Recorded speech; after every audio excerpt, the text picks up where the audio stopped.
Hello everyone. Today I wanted to bring you our top 5 picks for ball pythons at the NARBC Schaumburg show. These ratings are based on my personal opinion. They aren't really considering price. This is just my opinion on the top 5. At number 5 from Spartan Pythons would be the Stranger Yellow-bellied Clown. Stranger is a really popular gene. It's probably one of the more popular co-dominants or incomplete dominants. I think there might be a Super Stranger out there now. I can't remember for sure, but it is one of the more popular non-recessive morphs. You end up getting a little bit more of a dark pattern snake. What I like what it does in this combo here is that the Stranger and the yellow belly seems to bring out this more crisp dark orange. The head kind of reminds me of the oranges on a sunset in a way. And then throughout it, the dark pattern seems to clash with the more colorful pattern that the yellow belly brings up. You can see those nice high whites. So again, you get a lot of contrast, which everybody knows I love. You've got a lot of really nice oranges, really nice yellows. You've got white crawling up the sides, black around every single pattern, just perfectly highlighting it, and just a perfect crisp orange. And its head is just no pattern, I don't think at all on its head really. Just a really nice orange. There's a lot that can be said about what the future for Stranger holds, but it's certainly as popular and it's staying popular for a very good reason, which highlights itself right here. At number 4 would be the redhead spot-nosed clown from CD Constrictors. This thing looks like a jack-o'-lantern. I absolutely love Halloween, as some people know, and this just to me screams the colors of Halloween and fall. Very nice oranges, dark blacks where it matters, light contrast where it matters. I really love the head pattern. In a way, it almost looks like it's got 2 sets of eyes with almost like a bunny head on the front of it. Yeah, right on the front of it. It looks like a bunny. It literally looks like a bunny. Oh my god. I didn't notice this when I was reviewing the footage. Wow, bonus points. But anyway, just the color in general is what really got it for me. It looks like the absolute definition of fall. I don't know if this combo has been made before, but I've been going on without even talking about the redhead gene. The redhead gene is what makes this possible. Spot-nose probably got the bunny on the face, but outside of that, those colors of fall, those colors of a jack-o'-lantern, that is redhead. Again, another one that might be a little subtle when by itself, but I think this might be one of my more favorite subtle genes that is out there right now. At number 3 from Ball Python Shed would be the Acid Yellow Belly Spot Nose Pastel Leopard Clown. This animal is chaos defined. The sides on it just look insane. It has granulation everywhere. The pattern has been completely chewed up. There's no rhyme or reason for this. It's just all over the place and I absolutely love it. You have so much pixelation on this animal. Order in an animal is super cool, but sometimes you can make a masterpiece out of a mess, and that is this pattern right here. It's absolutely gorgeous, and if you could possibly get that combined maybe with that previous one with the redhead, that would be insane. I absolutely love the chaos of its pattern. Every inch of it is different. There's nothing that could say it's repeated. It is nuts. One other thing I really noticed here that's somewhat unique is that it has no top head pattern, but it has a small sliver of pattern underneath of its eye. That's really cool and unique. You don't really see that all that often. It gives it a crazy exotic look on an animal that's already really exotic.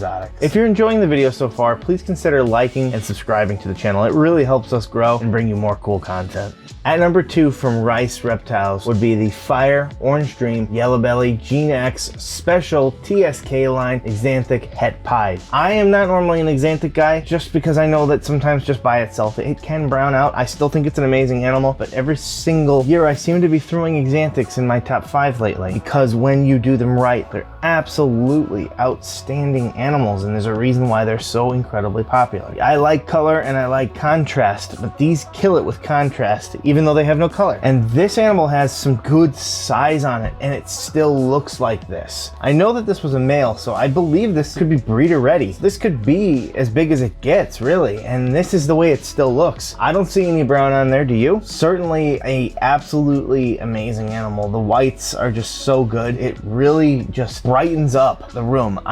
For a snake that's black and white, you wouldn't think that bright is a word that you could use, but it is. It just seems to suck up the color and just throw it out. And let's just talk about this pattern here. This is a Het Pied. This is not a pied. What? This is insane. It looks like that could be, but you can just tell it isn't. It seems to be going along the back instead of the sides, really. Every single piece of the pattern just seems to form words of some ancient language. It just seems to have this ghostly look to it, almost like you're looking down at a desert from a plane, a white sanded desert with little mountains and hills. This is a great example of what you can do with Xanthic if you have passion for that project. It's so amazing. Before we get to our top pick, let's get to our honorable mentions, because a lot of these could have been up in this list. For our first honorable mention from Tyler's Toxic Balls would be this awesome pair of Pandapides that we found. I love Pandapide. I know it has some of those issues that can occur with kinking and such, but when you can get one that's in great shape, it's amazing. And it's amazing how crazy they can look. They're usually high white, ironically, much like these. This one's a little bit more browned out, and then this one just doesn't have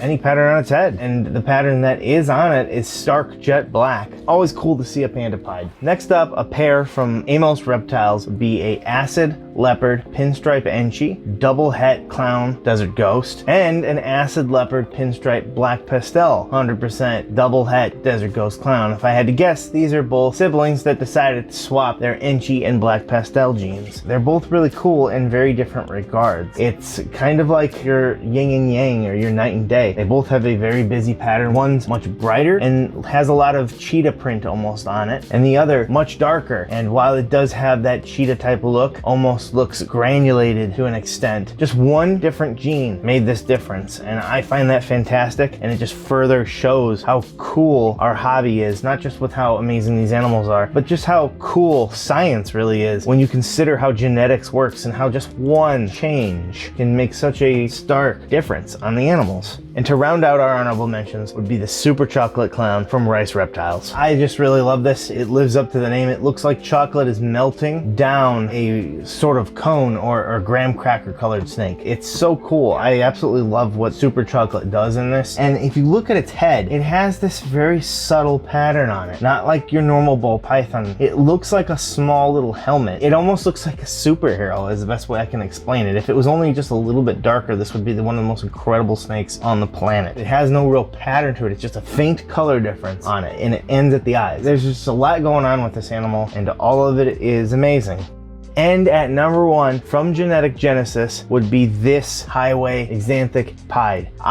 Again, not a big Xanthic guy, but it just took up the top two on my list. That's what I meant by it being a little surprising. This animal is outstanding, and I can't even begin to say why, but I'm gonna try. The crazy patterns that Highway Pieds do anyways, how it just breaks it up, is insane in of itself, but I like silver, not gray, the silver that this animal brings. So I'm gonna start from head to toe because I tend to jump all over the place. So let's start at the head. That neck pattern, the perfect V. I talked about superheroes before. That looks like a superhero emblem. That's so insanely cool. And in a way, its pattern might take your eyes away from that, but it shouldn't, because that is one of the coolest things on the neck of a ball python that I've ever seen. Just the pattern of itself looking kind of all over the place. And that's what you get with Highway Pieds. It just scrambles the edges up so that it doesn't look smooth. That does a lot to help this animal, in my opinion, just bringing some controlled chaos to what you're seeing. It looks like a highway out of maybe a noir film in a apocalyptic world. It's a broken up, destroyed highway. Now they say this could be what is known as the GCR line, but it could be proven out to be MJ line. They're going to be taking over this project and moving forward, and that's kind of their goal, is to prove it as MJ, and hopefully it does, because that opens up a lot of avenues with people who have already worked into that field to do more with this amazing combo. It's so crazy to see how it's chaotic but still controlled. And what I mean by that is that line, it breaks up because of the pied coming in there and tearing the gray and the pattern away, but then it resumes right where it should be, right up on the spine of that animal. It doesn't veer anywhere else. It doesn't do anything else. If that pattern had stayed solid, if this was just a gray snake, that pattern would go down the whole way, and it remembers it. It's like you painted over parts of the snake, or you took a very nice eraser and just eliminated that road. When you get a good Axanthic, it always stands out and it is always going to blow your socks off. It's amazing and it deserves our #1 spot for sure. If you liked this video, please consider liking and subscribing. It really does help the channel grow. You can also check out our full comprehensive walkthrough of the show with timestamps for every vendor right here. And you can check out our next video where we talk about our top 5 non-ball pythons at the show right here.